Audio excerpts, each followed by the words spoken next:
coming to take you to hospital. Mum, what happened? He couldn't sleep.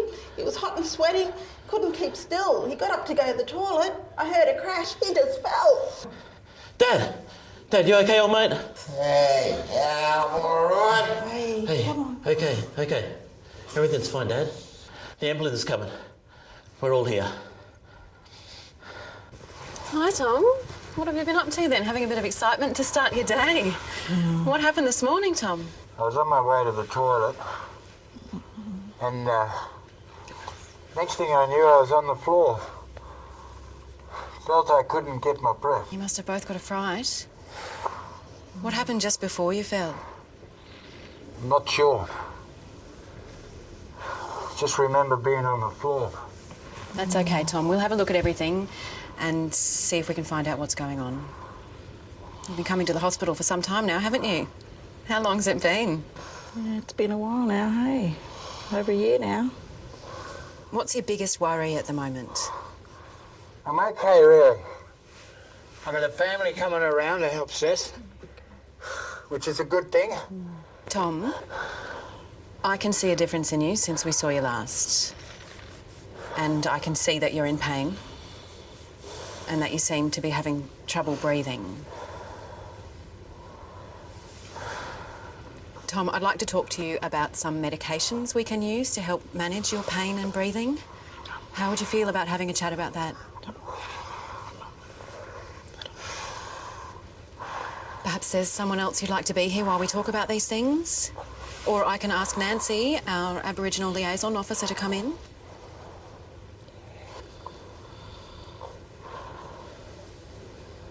Okay, Tom, I'll let you rest now and I'll come back in a little while.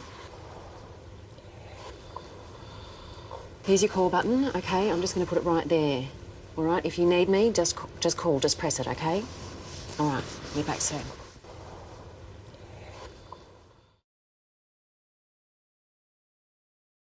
Tom's back in with us following a collapse at home this morning.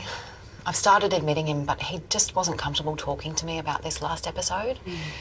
Actually, I felt really uncomfortable and I didn't really know what to say. What's the biggest concern about Tom at the moment? He's in a lot of pain and he's having trouble breathing. I mentioned that I'd like to try some tablets to try and help manage his symptoms, but he just stopped engaging with me. I don't know why. Well, he's probably worried about a lot of things at the moment. I think first and foremost we need to let him settle in with the family. And he's likely also to be sensing that something's really different this time. Absolutely. It's been documented that his condition has been deteriorating by his team. They've also mentioned that his prognosis is very poor. That has also been discussed with his family. And I'm sure Tom and his family are really aware of that. Absolutely. He has definitely deteriorated since I saw him last. I'm really worried about his symptoms. They need to be managed properly. Yeah. We do need to be mindful, though, that Tom may want to use a traditional healer or he may want to use some traditional medicines. Oh, okay. I don't really know much about that, so what would I need to do to arrange for that to happen? Importantly, we need to take the cues from the family first. They may already be dealing with some traditional medicine or some healers. If not, though, we can always contact the local Aboriginal medical service and see if they're dealing with any traditional healers at the moment. But importantly, we need to take the cues from the family first. Right. Should we go and see him? Yeah. Okay.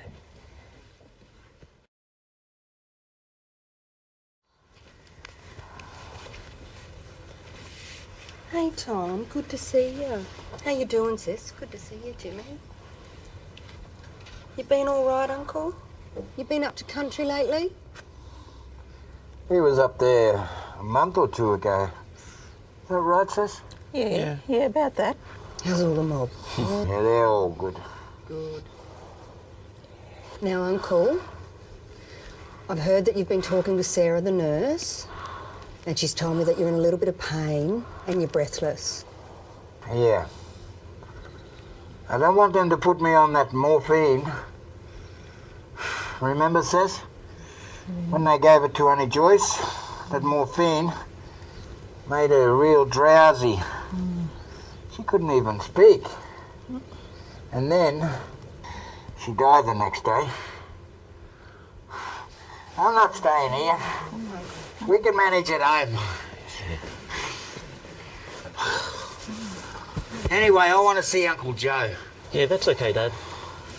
I'll talk to Uncle Joe. I'll get him to come have a yarn, okay? But let's listen to what Sarah has to say first, hey? Tom, it's understandable that your experience with Auntie Joyce would make you cautious about morphine. We would use a small amount to help manage your pain and breathing without making you drowsy.